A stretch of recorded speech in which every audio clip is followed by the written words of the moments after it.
Segunda Carta de Pedro, capítulo 1.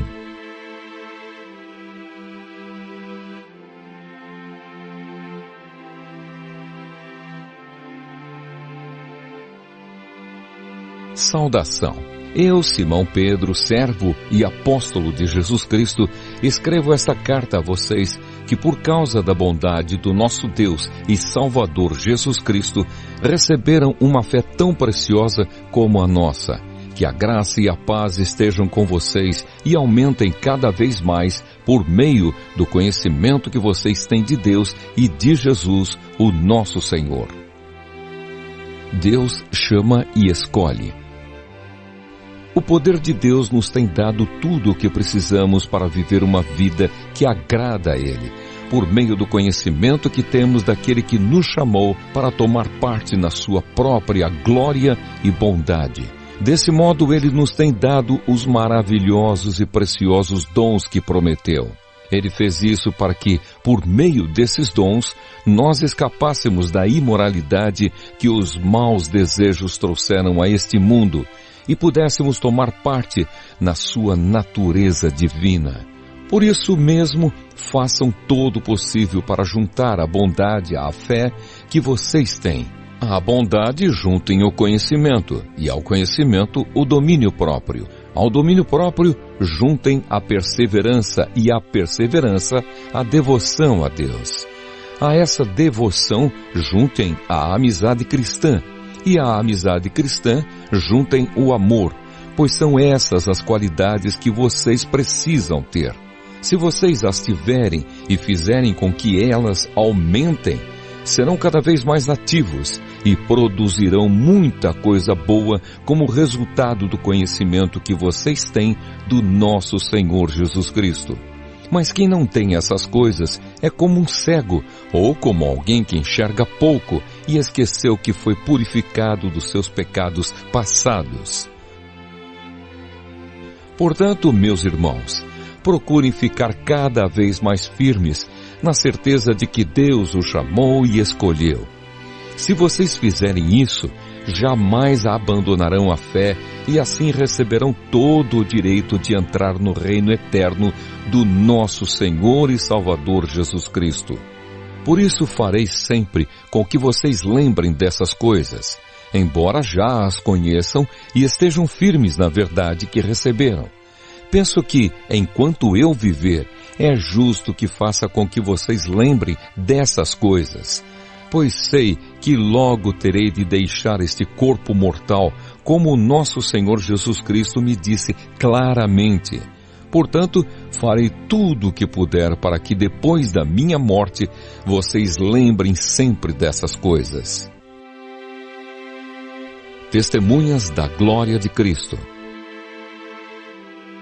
Nós não estávamos contando coisas inventadas quando anunciamos a vocês a vinda poderosa do nosso Senhor Jesus Cristo, pois com os nossos próprios olhos nós vimos a sua grandeza. Nós estávamos lá quando Deus, o Pai, lhe deu honra e glória. Ele ouviu a voz da suprema glória dizer: "Este é o meu filho querido que me dá muita alegria." Nós mesmos ouvimos essa voz que veio do céu quando estávamos com o Senhor Jesus no Monte Sagrado. Assim temos mais confiança ainda na mensagem anunciada pelos profetas. Vocês fazem bem em prestar atenção nessa mensagem, pois ela é como uma luz que brilha em lugar escuro, até que o dia amanheça e a luz da estrela da manhã brilhe no coração de vocês. Acima de tudo, porém, lembrem disto: ninguém pode explicar por si mesmo uma profecia das Escrituras Sagradas, pois nenhuma mensagem profética veio da vontade humana, mas as pessoas eram guiadas pelo Espírito Santo quando anunciavam a mensagem que vinha de Deus.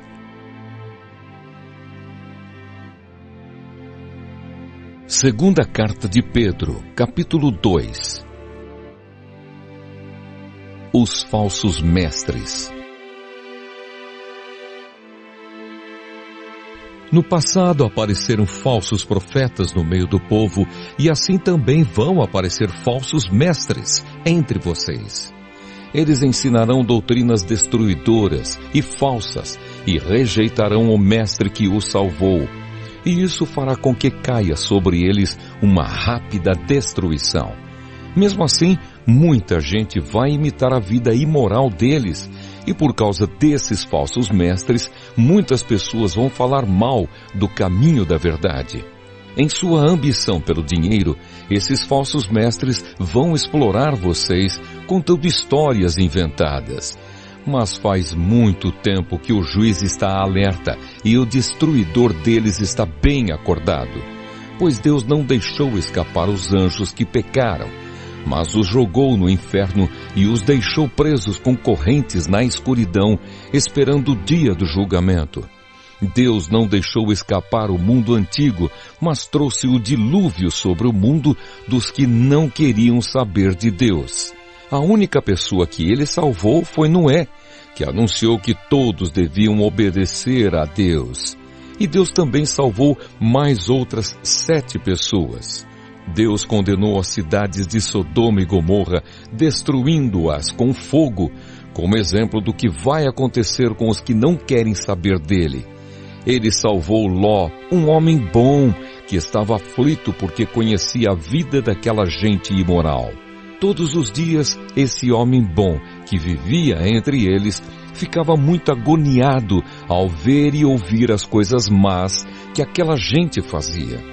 Tudo isso nos mostra que o Senhor sabe como livrar das aflições as pessoas dedicadas a Ele e também sabe como guardar os maus debaixo de castigo para o dia do julgamento. Ele castigará especialmente os que seguem os seus próprios desejos imorais e desprezam a autoridade dele. Esses falsos mestres são atrevidos e orgulhosos. Eles não têm nenhum respeito pelos gloriosos seres celestiais e os insultam. Ora, até mesmo os anjos, sendo muito mais fortes e poderosos do que esses falsos mestres, não os acusam com insultos na presença do Senhor. Mas esses homens agem por instinto, como os animais selvagens, que nascem para serem caçados e mortos. Eles xingam aquilo que não entendem. Por tudo isso, eles serão destruídos como animais selvagens e pagarão com sofrimento o sofrimento que causaram aos outros. Eles têm prazer em satisfazer em pleno dia os seus desejos imorais. Quando se reúnem com vocês, são uma vergonha e um escândalo, divertindo-se o tempo todo com os seus modos enganosos. Não podem ver uma mulher sem a desejarem, e o seu apetite pelo pecado nunca fica satisfeito. Enganam as pessoas fracas e só pensam em ganhar dinheiro. Eles estão debaixo da maldição de Deus. Andam perdidos porque se desviaram do caminho certo. Seguem o caminho de Balaão, filho de Beor, que cobiçou o dinheiro que ia receber fazendo o mal, e foi repreendido por causa do seu pecado. Pois uma jumenta falou com voz humana e acabou com as loucuras do profeta. Esses falsos mestres são como poços sem água e como nuvens levadas pelo vento. Deus reservou para eles um lugar na mais profunda escuridão. Eles dizem coisas orgulhosas e loucas, e com os seus desejos impuros e imorais, enganam as pessoas que estão quase escapando daqueles que vivem no erro. Prometem liberdade a essas pessoas, mas eles mesmos são escravos de hábitos imorais, pois cada pessoa é escrava daquilo que a domina. Portanto, aqueles que chegaram a conhecer o nosso Senhor e Salvador Jesus Cristo e que escaparam das imoralidades do mundo, mas depois foram agarrados e dominados por elas, ficam no fim em pior situação do que no começo. Pois teria sido muito melhor que elas nunca tivessem conhecido o caminho certo, do que depois de o conhecerem, voltarem atrás e se afastarem do mandamento sagrado que receberam. O que aconteceu a essas pessoas prova que são verdadeiros estes ditados. O cachorro volta ao seu próprio vômito e a porca lavada volta a rolar na lama.